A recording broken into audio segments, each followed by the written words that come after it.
Jeff, Virgin Australia has now resumed regular trading after we saw shares were placed in a trading halt yesterday. We know the airline has requested a $1 billion bailout from the federal government to try and keep the company afloat. Should the government be willing to step in at this point to bail out Virgin, and what would happen if they don't? Look, I think it's absolutely essential that the government does step in to assist Virgin and Qantas.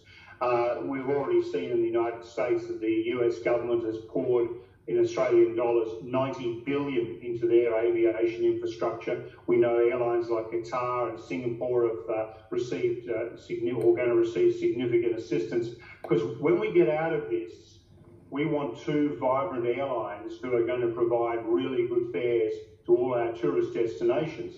Now, if we don't have that, and we only have one airline left standing here, I would say that airfares could go up by 10 to 20% at least. And that's what we've seen in the past. And we need strong competition. We need a lot of incentive fares to get people moving again to tourist destinations, because the tourist industry is very fragile and it employs a lot of people who otherwise would not have a job.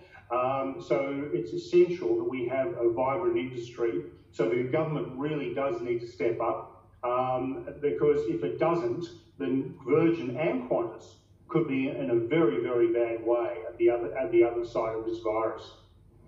Virgin's mainly foreign owned. Should that matter?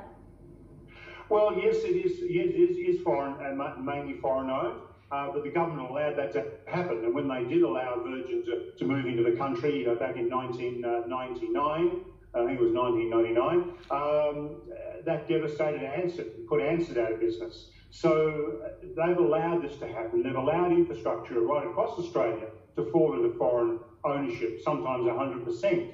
So they need to sort of say, well, okay, we allowed this to happen.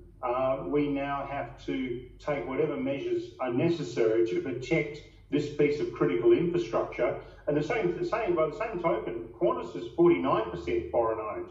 So, you know, and one of the reasons that Qantas is so strong today is because it was in government hands from 1947 to 1993, and Australian Airlines that it merged with was always a government airline from 1946 to 1992 when it merged with Qantas. So the strength of Qantas today is because of government ownership.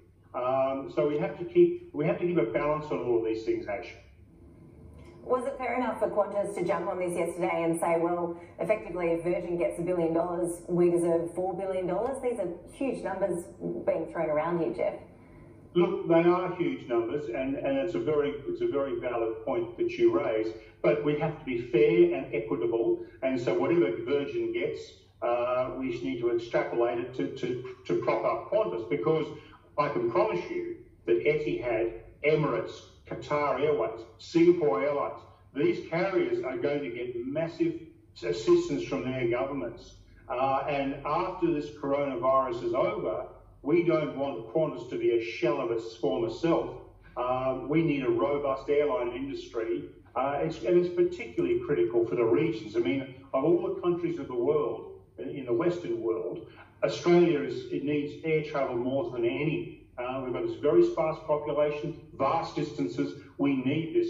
And it's underscored by the government's initiative with the cargo. All of a sudden, everybody realises, hey, most air cargo goes in the bellies of aeroplanes, and we haven't got that cargo capacity anymore. And 40% of the world's trade by value travels by air, and most of that is in the belly of passenger aeroplanes. So aviation is a critical piece of infrastructure.